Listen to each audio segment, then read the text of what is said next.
नमस्कार विद्यार्थी मित्रांनो. आज आपण खंड सिद्धांत, डेव्हिड रिकार्डो यांचा खंड सिद्धांत आपण अभ्यासणार आहोत. या उत्पादन घटकांमध्ये महत्त्वपूर्ण असा भूमी हा एक घटक आहे. उत्पादन घटकांचा जो मोबदल्याचा विचार करता भूमी या घटकाला खंड स्वरूपामध्ये मोबदला प्राप्त होतो. तर भांडवलाला व्याज, मजुराला मजुरी किंवा श्रमिकाला मजुरी, तसेच संयोजकाला नफा.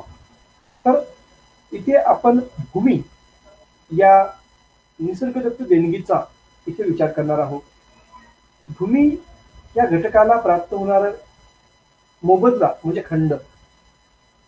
निसर्गवादी विचारवंतांच्या मते निसर्गाच्या उदारतेमुळे शेतीत उत्पादन निर्माण होणारे आधिक्य म्हणजे निसर्गाच्या उदारतेमुळे शेती उत्पादनामध्ये निर्माण होणारे आधिक्य म्हणजे खंड होईल असं म्हणता येईल.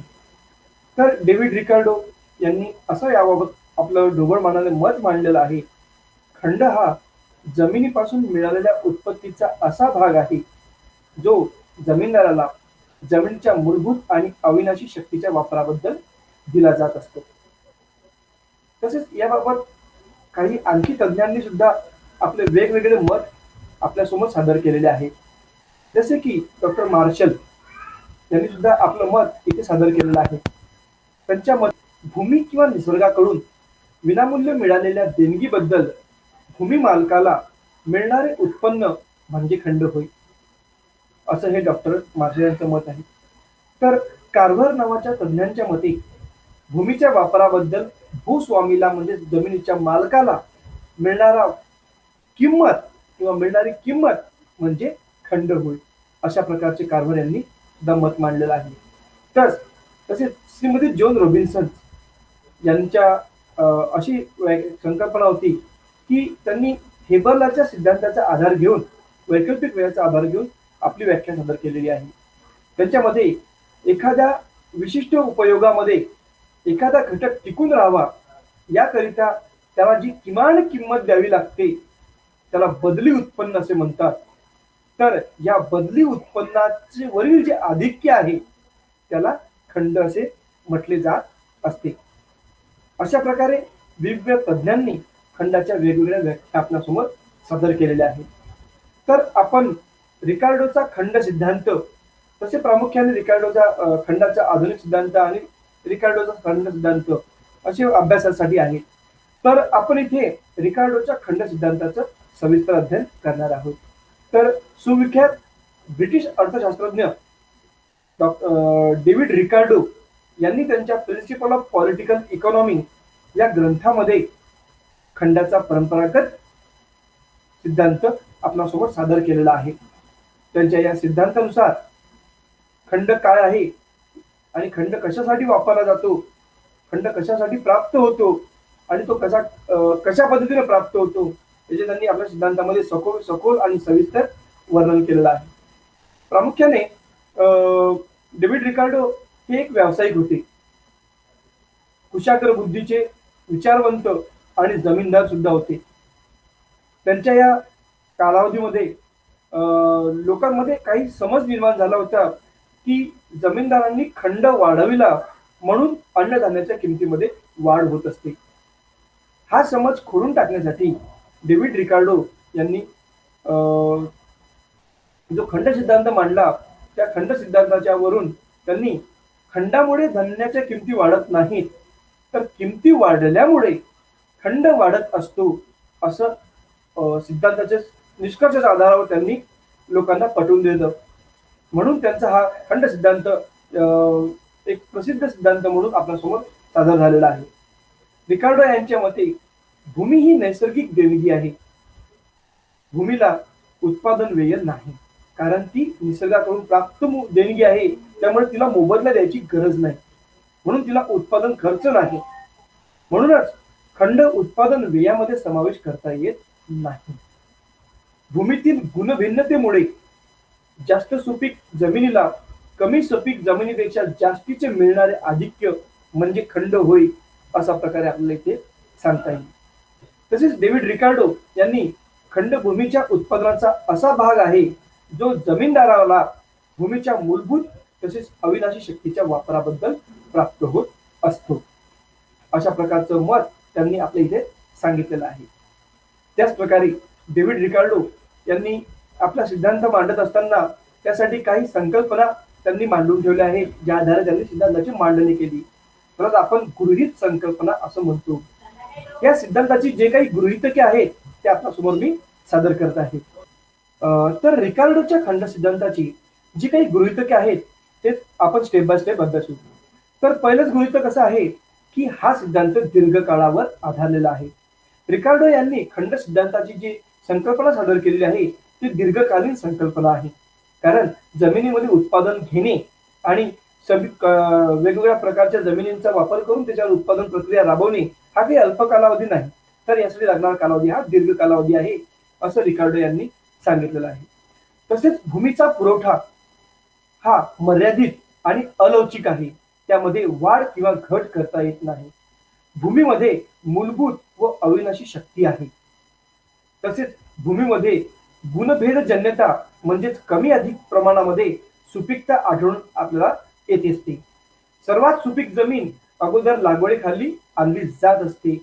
तसेच बाजारपेठेमध्ये पूर्ण स्पर्धा आहे आणि लोकसंख्या वाढण्याची प्रवृत्ती हे म्हणजेच लोकसंख्येमध्ये सातत्याने बदल होत आहे.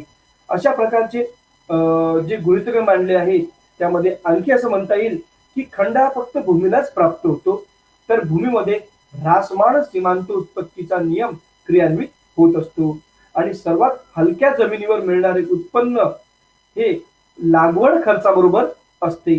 त्यामुळे सीमांत भूमी ही जी शेवटची वापरण्यात येणारी भूमी आहे ती खंडविरहित भूमी आहे आणि खंडविरहित भूमीला आधार मानून या भूमीपेक्षा अधिक सुपीक जमिनीस अधिक्य स्वरूपामध्ये जे खंड प्राप्त होतो त्याला त्यांनी इथे विचार केलेला आहे.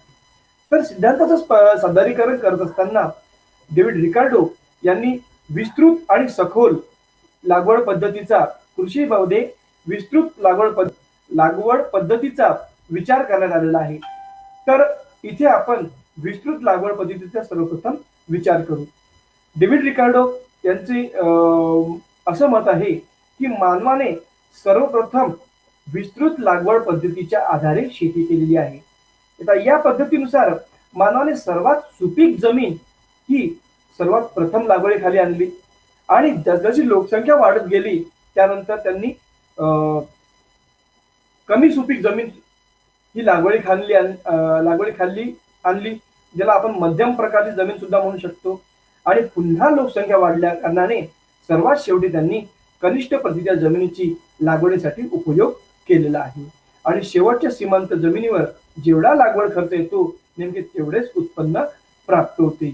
म्हणून या शेवटच्या जमिनीला त्यांनी खंडविरहित जमीन नो रेंट लँड अशा स्वरूपामध्ये त्यांनी त्याच्या विस्तार मांडणी केलेली आहे.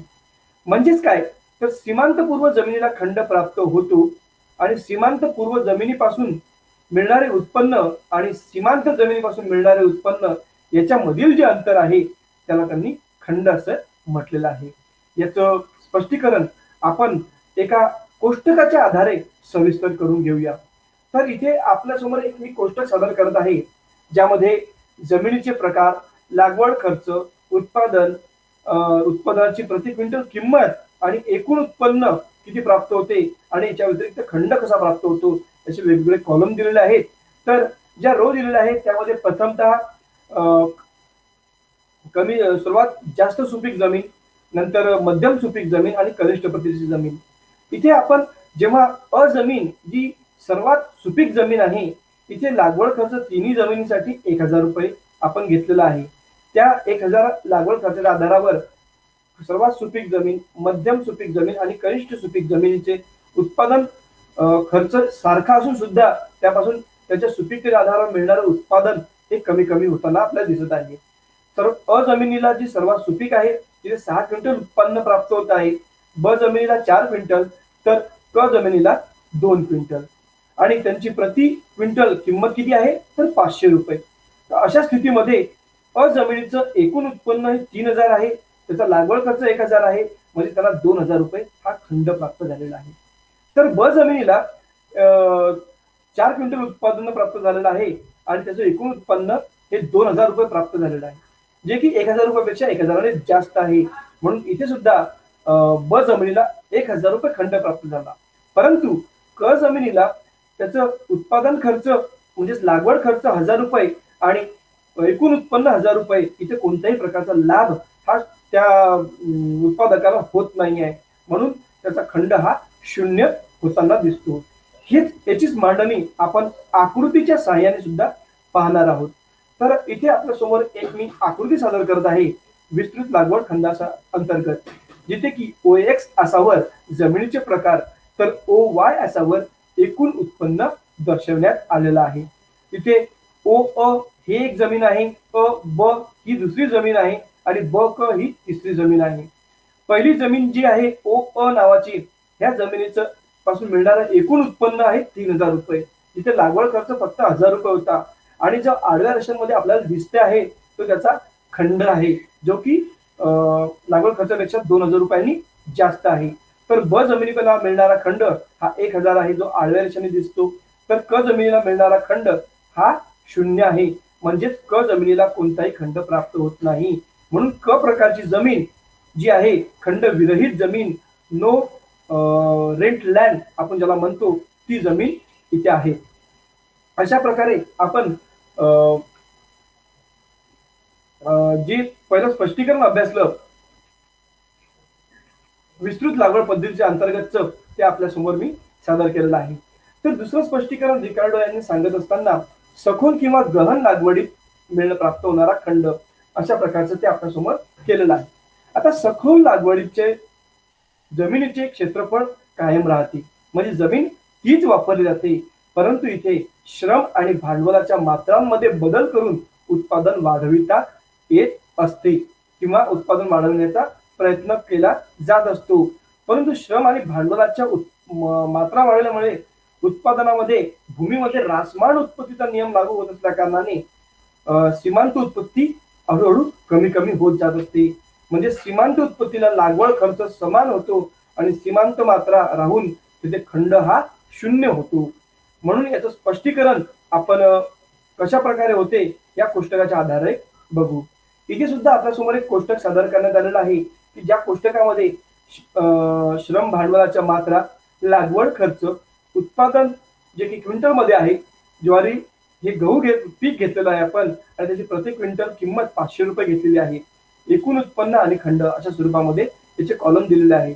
जेव्हा श्रम आणि भांडवलाची पहिली मात्रा वापरली तेव्हा 1000 एका विशिष्ट प्रकारच्या जमिनीवर श्रमाची पहिली मात्रा वापरली तेव्हा लागवड खर्च 1000 रुपये आला आणि त्याच्यापासून उत्पादन जे मिळालं ते 6 क्विंटल उत्पादन मिळालं आणि एकूण उत्पन्न त्याचं किती झालं, मग 300 रुपये एवढं, 3000 रुपये एवढं उत्पादन त्याचं झालं. जो त्याच्या लागवड खर्च 1000 आणि उत्पादन एकूण 3000 रुपये, म्हणून खंड किती झाला, 2000 रुपये. जेव्हा त्याच जमिनीवर श्रमाची आणि किंवा भांडवलाची दुसरी मात्रा वापरली त्याच्यावर एक बर्डन निर्माण झालं, त्यामुळे त्याचा लागवड खर्च जरी समान असला तरी उत्पादन मात्र घटलं आणि इथे उत्पादन घटल्या कारणाने एकूण उत्पन्नात सुद्धा घट झालेली आहे. आणि एकूण उत्पन्नात घट जरी झाली असली ती घट लागवड खर्चापेक्षा कमी होती, म्हणजे लागवड खर्च 1000 रुपये आला आणि एकूण उत्पन्न 2000 रुपये प्राप्त झालं. अशा स्थितीमध्ये सुद्धा 1000 रुपये खंड प्राप्त झालेला होता. परंतु जेव्हा तिसऱ्यांदा श्रम आणि भांडवलाच्या मात्रेमध्ये वाढ केली तेव्हा उत्पादन खूप मोठ्या प्रमाणामध्ये घटलं, 2च क्विंटल उत्पादन प्राप्त झालं आणि एकूण उत्पन्न हे 1000 रुपये एवढंच प्राप्त झालं, जे की लागवड खर्चाच्या बरोबरीने आहे. अशा स्थितीमध्ये उत्पादकाला कोणत्याही प्रकारचा लाभ प्राप्त झाला नाही, म्हणजे त्याला मिळणारा खंड हा 0 रुपये होता. हे आपल्याला इथे कोष्टकाद्वारे दिसून येते. याचे सादरीकरण सुद्धा विस्तृत लागवड पद्धतीप्रमाणेच सखोल लागवडीसाठी सुद्धा आपण एक आकृती आपल्या समोर सादर करत आहोत, ज्या आकृतीमध्ये OX आसावर श्रम आणि भांडवलाच्या मात्रा घेतलेल्या आहेत, तो OY आसावर एकूण उत्पन्न दर्शविलेलं आहे. तर ओ पहिली मात्रा जेव्हा याची वापरली आपण श्रम आणि भांडवलाची, तेव्हा एकूण उत्पन्न किंवा एकूण उत्पादन हे 3,000 रुपयापर्यंत प्राप्त झालं, जे की लागवड खर्चापेक्षा 2,000 रुपये जास्त होतं.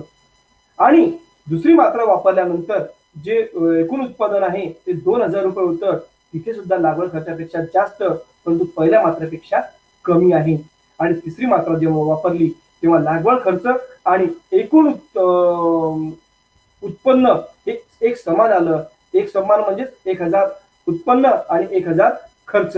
त्यामुळे अशा स्थितीमध्ये खंड हा शून्य झालेला आहे.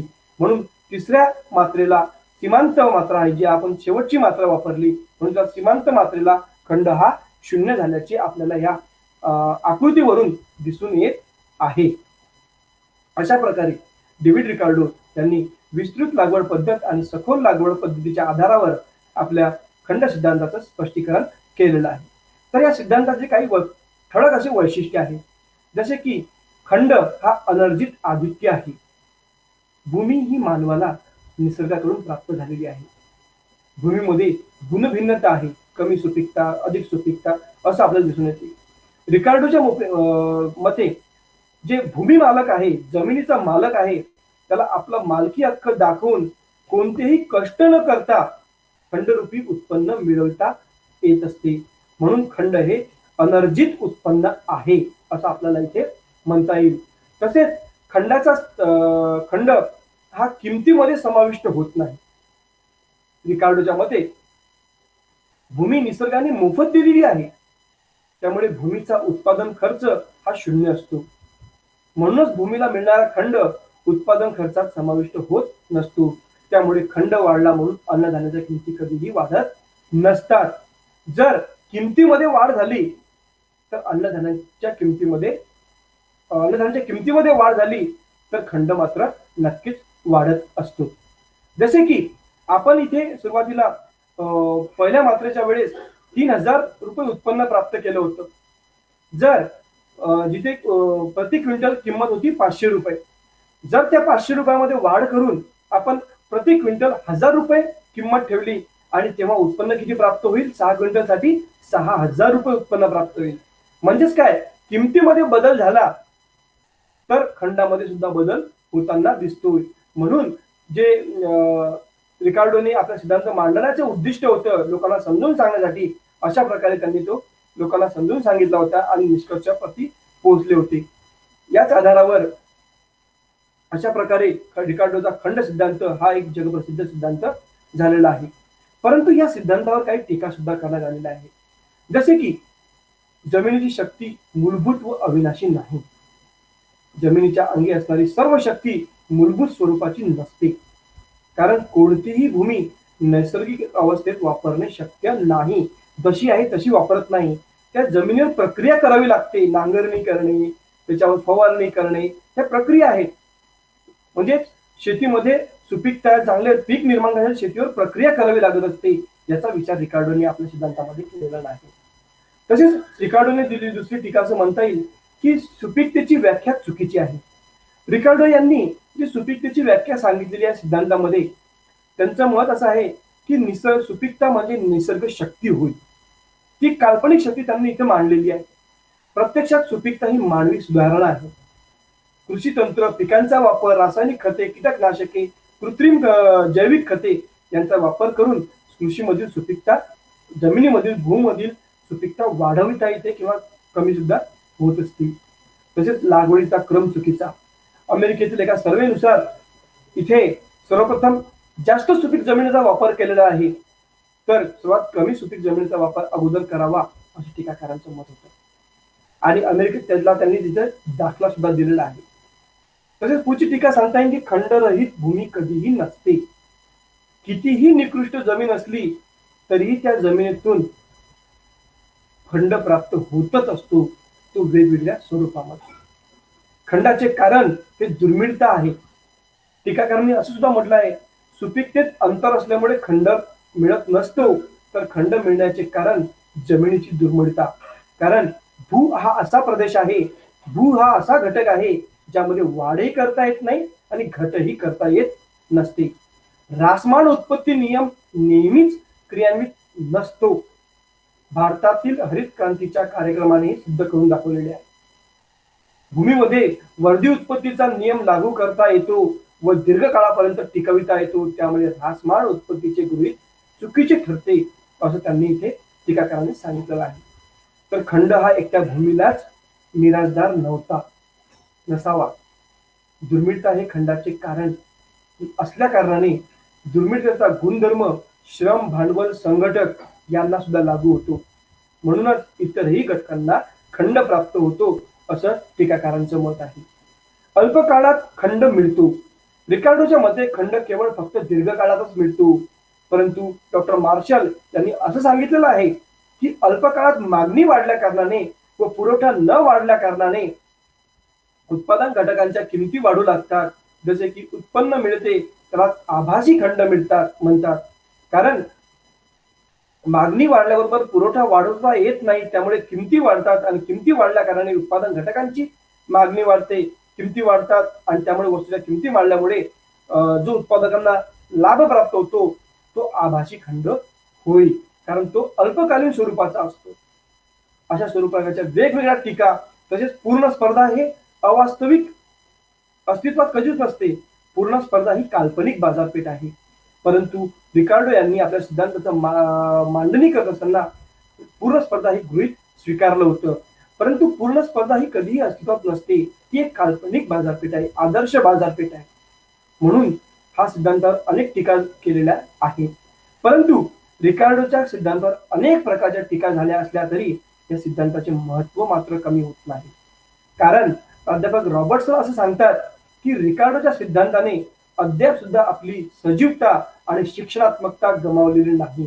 कारण खंड ही संकल्पना सविस्तर लोकांना समजावून सांगून आणि त्या आधारे खंड त्यांची समस्या निवारणाचं कार्य या सिद्धांताच्या माध्यमातून डेव्हिड रिकार्डो यांनी केलेलं आहे. सर्वांना रिकार्डोचा खंड सिद्धांत तसेच आपण जी संकल्पना आपल्यासमोर सादर केलेली आहे ती समजली असेल अशी मी आशा करतो. तसेच पुढच्या नवीन टॉपिक सोबत तुमच्यासोबत पुन्हा येईल. तरीही तुम्हाला जर माझ्या या उपक्रम चांगल्या पद्धतीचा वाटत असेल तर यूट्यूब चॅनलवर तुम्ही लाईक करून याला यूट्यूब चॅनलला सबस्क्राईब नक्कीच करावं अशी मी सर्वांना विनंती करतो आणि सर्वांकडून मी निरोप घेतो.